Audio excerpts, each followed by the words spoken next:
Ajay Mitchell was one of my favorite prospects in the 2024 NBA draft, so much so that I gave the Oklahoma City Thunder an A+++++ draft grade for selecting him 38th overall after Sam Presti moved up a couple of times in the second round to ensure he brought Ajay Mitchell to Oklahoma City.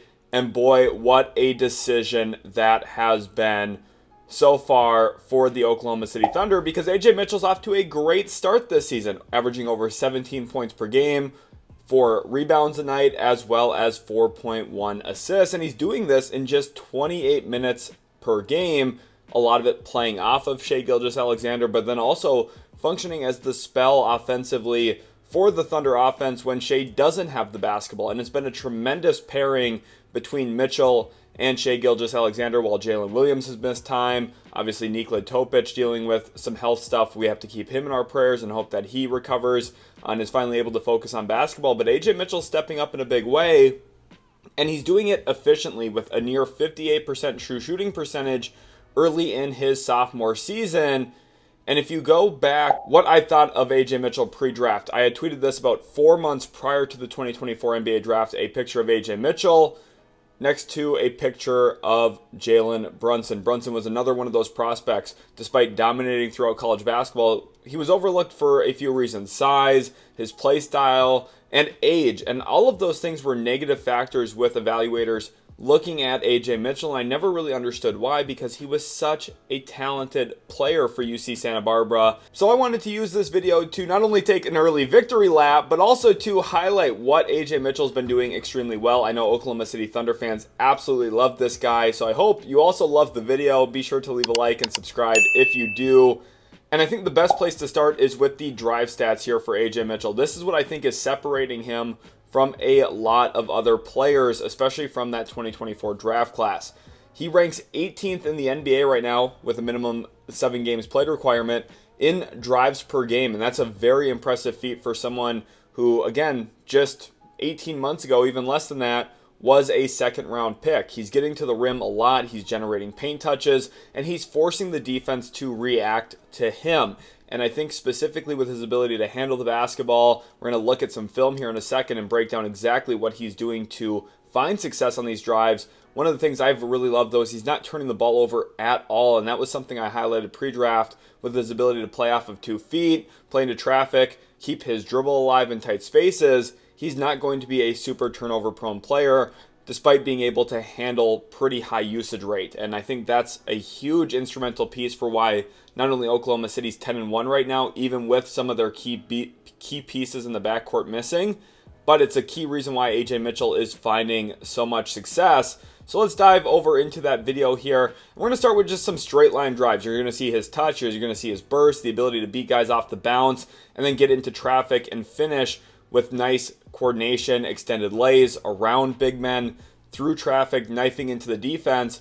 And you're also going to see a herky-jerky style of motion. And I think that specifically is what creates a lot of these driving lanes for him. There's a lot of things to break down here in these drives, which is why I'm so excited for this video. There's a lot of nuance in who Ajay Mitchell is, which is what led me to being so high on him, higher than anyone else. Any other draft analyst throughout the 2024 draft, I was consistently higher on Ajay Mitchell than everybody else, and it's because of this herky-jerky style, the ability to find space, create space for himself, open up driving lanes, and then play sound, solid basketball in them. If you watch him working here against Jaden Hardy, it's just slight hesitation, slight stop, slight go. I'm going to go back and play this one in full speed for you. Just watch his ability. It's going to be a slight negative step here, right there, and then he's able to burst downhill. It's not something super flashy. It's not going to stand out if you're not watching closely, paying attention specifically to what he's doing.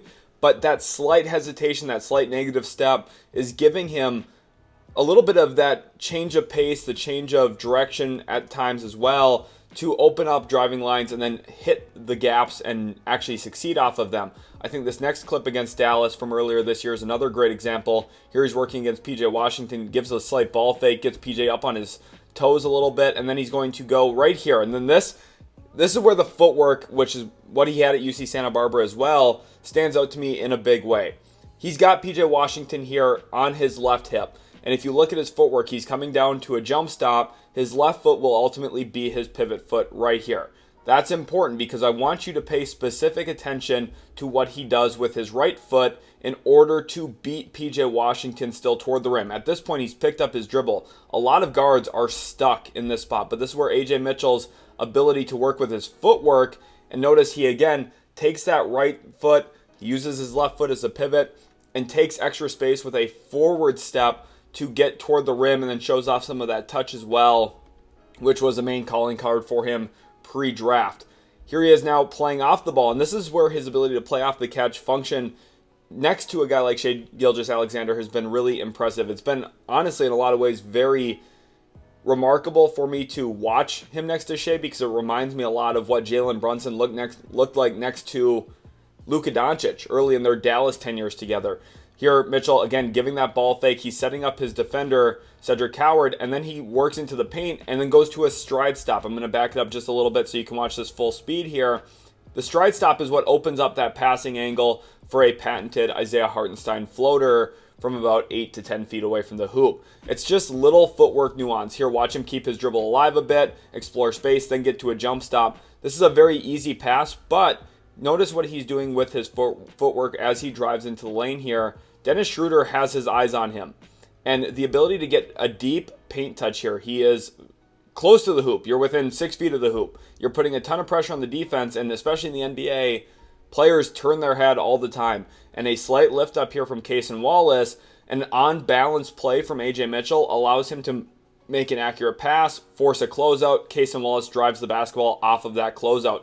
It's super simple stuff, but he does the simple stuff very well, very frequently, and it makes him a really good player. Here he is working in a horns action. Isaiah Hartenstein kind of slipping this first screen downhill. Holmgren's going to be setting the second one here on Zach LaVine, and the Kings are already a little disjointed. Eubanks is guarding Holmgren, and nobody's on Hartenstein. DeMar DeRozan is technically the roamer here. Schroeder and him had a little bit of a mix-up on who was guarding Alex Caruso, and Ajay Mitchell is going to weaponize that, and he's going to make them pay for this. A solid hit here from Chet Holmgren. Zach LaVine completely dies on the screen with terrible screen navigation, and now Eubanks is stuck.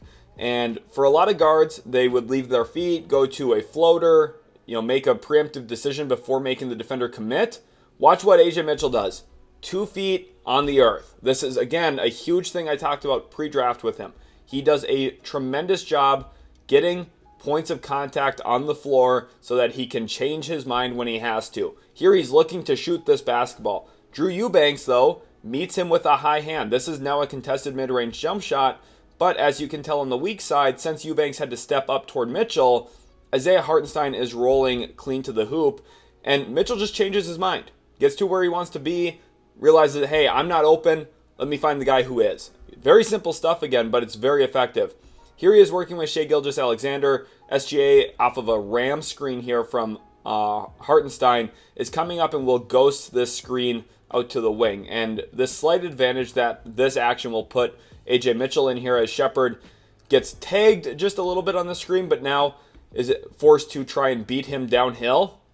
Mitchell turns him around and again gets to a jump stop, plays balanced, is able to finish at the rim. The consistency in which he plays because his ability to utilize his footwork or rely on his footwork was very Brunson-esque for me. If you go back to who Brunson has been throughout his entire NBA career and prior at Villanova, his ability to get to 2 feet, play in the paint without turning the ball over has always been so good. Ajay Mitchell has a lot of those similar characteristics and qualities. This is a player who might become a star down the road. And I don't say that lightly. He's going to probably outperform even what I thought of him pre-draft. And I was extremely high on him. Here he's working off a handoff with Chet Holmgren, gives a ball fake to DeMar DeRozan, and then probing with his dribble. Doesn't pick his dribble up prematurely, shows off a little bit of his touch. He's able to change direction, change pace, and it's because he's able to keep his dribble alive, and his footwork is very good off of it. Again, you're going to see that same ball fake out on the top of the key. Now he attacks a really good defender in Nickeil Alexander-Walker, and this is where we get back to that herky-jerky style we talked about. Watch this negative step with his right foot. There it is, a step back. Step backs are really a king in the NBA right now because what it does is it essentially forces the on-ball defender to almost close out again. And closeouts are awesome for offenses because it gives you driving lanes to attack. It gives you opportunities to attack a defender who's, using his momentum towards you away from the rim, and you're able to weaponize that. That's exactly what Ajay Mitchell does here. Changes direction. Nickeil Alexander-Walker, really good defender, able to stay in the picture, but it's not enough to stop Ajay Mitchell from, first of all, getting to his left hand, and then secondly, finishing the play. Thunder get a turnover here. Now they're out and running. Ajay Mitchell's going to catch on the wing, and watch him keep this dribble alive here against Bogdanovic, going into a beautiful spin move. The footwork, the technique, all of it is on full display at all times with Ajay Mitchell. And after watching this 1 minute and 47-second segment of clips I put together for this portion of the video, you're now realizing, wow, this guy is very adept at getting 2 feet in the paint without putting himself at risk. He's not leaving his feet prematurely. He's constantly reading and assessing what's in front of him, and he's able to constantly make the right read because of that, whether it's playing with decel, playing with change of pace, change of direction, getting on 2 feet, giving a ball fake, making the right read as a passer. He just does a lot of it. And you might say, okay, well, what if defenders want to sag off of him? What if they want to gap him? What if they only want to respect the drive? This is where his pull-up shooting has been a huge bright spot. He's shooting over 50% on pull-up threes to start the year. Now, is that sustainable? Maybe not, but he's going to, I think, still be a threat, someone you have to respect as a pull-up shooter. And I think this first clip here, going back to another ghost action with Shai Gilgeous-Alexander setting the screen. Cedric Howard, I thought, had a pretty tough time here in this Thunder game, defending some of OKC's actions. Notice Ajay Mitchell gets to a nice bump here on John Konchar and finishes a mid-range pull-up jump shot off of the elbow. Here he is against Sacramento. This is, I think, the best one of the entire video. Rises up off of a switch here. I'm going to go back so you can watch it again.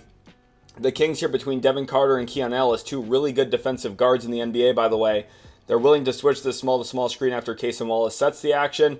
And Ajay Mitchell realizes, hey, you're giving me just a tad bit too much space. I can rise up and make this shot. Now OKC's up by 30 at this point in this game. So it's not a high leverage moment, but it's still an impressive clip nonetheless. Here he is working again against Memphis with Cedric Howard on him. Cedric Howard gets completely caught in the wash against Isaiah Hartenstein, trying to, for some reason, go under against Ajay Mitchell. That's not going to be an effective way to defend him. Ajay Mitchell steps up into a wide open pull-up 3, and he gets that one to go as well. And then here's our last pull-up example. There's tons more, but I thought these 4 kind of serve the purpose with what he's been able to do, read, assess. If you go under against him, he's able to take the open shot. If you aren't up tight enough on him ball pressure-wise, he's just going to rise up into a three-pointer. And here he is now against the Sacramento Kings. And remember, he's someone who is going to be patient with his approach. He plays slower at times, and that's a good thing, by the way. But at times, too, I want to see him be a little bit more aggressive. He comes off of this. Isaiah Hartenstein, a very good screener, gets a tremendous hit here on Russell Westbrook. Completely swallows him up in the screen game. And of course, Domantas Sabonis here in drop coverage. This is an open jump shot. Now, there is some slight hesitation here from Ajay Mitchell. And this is where I want him to just be a tad bit more decisive as a scorer. This is a shot I know Ajay Mitchell can make. And how do I know that? Because he ultimately does take it and make it. He's a very good shooter. I just want him to shoot a little bit more. I want him to be even a tad bit more aggressive. And part of that might be, hey, you're on the floor with a team that just won the NBA championship. Your role was very small as a rookie last year. Played a little bit in the finals, but not really. Maybe he's just still getting comfortable and looking to assert himself more and more. But I feel like the assertiveness has scaled up a ton this year. I just want to see that assertiveness as a pull-up three-point shooter take that nice little next step forward as well. One of the things about Ajay Mitchell that I thought was really impressive about him as a player in college was his playstyle versatility. We're going to start here with the catch and shoot opportunity. He's left wide open in the corner against the Hawks. And in college, he was tremendous at a number of different things. Before the draft, I highlighted this over on Twitter as well.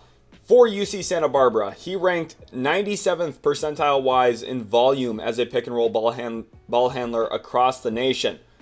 In that same category of pick-and-roll ball handling, he ranked in the 90th percentile in efficiency. We've already looked at clips of him handling in the pick-and-roll, him playing with the ball in his hands. But he was also extremely good as a spot-up threat. He ranked in the 94th percentile as a spot-up player, whether that's catching and going off the catch or catching and shooting. And he was very adept at that, even for UC Santa Barbara, where he was such an on-ball player. When he did have opportunities to score and play off the basketball, he was very effective at it. And he also ranked in the 90th percentile in isolation as well on the offensive end. So he's just been terrific for a long time at a number of different things offensively. And I wanted to use this portion of the video to highlight that, to talk about the things that he does extremely well. We already saw that catch and shoot opportunity as a spot up player. Now let's look at him in pick and roll here.